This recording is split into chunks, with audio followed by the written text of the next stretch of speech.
Taas ollaan ajettu harhaan ja sitten nolouden huipentuma. Meillä on tällaiset mummojen mökkipyörät nyt alla. Mutta perusmeno kuitenkin. Eli hukassa. Yritetään tämmöistä niin sanottua oikoreittiä.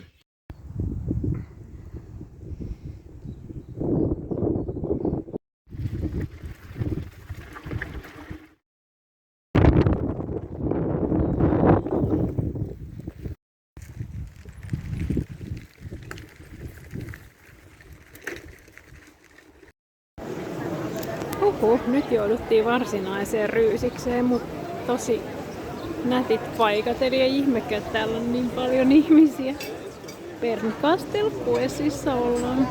Nyt on ollut pakko vähän taluttaa. Tää on aikamoista shikaania. Tommi menee jossain tuolla ylhäällä ja mun on pakko hiukan kohis taluttaa, koska tää on vähän pelottava, kun tässä on näitä liuskekiviä tässä polulla ja aikamoinen pudotus.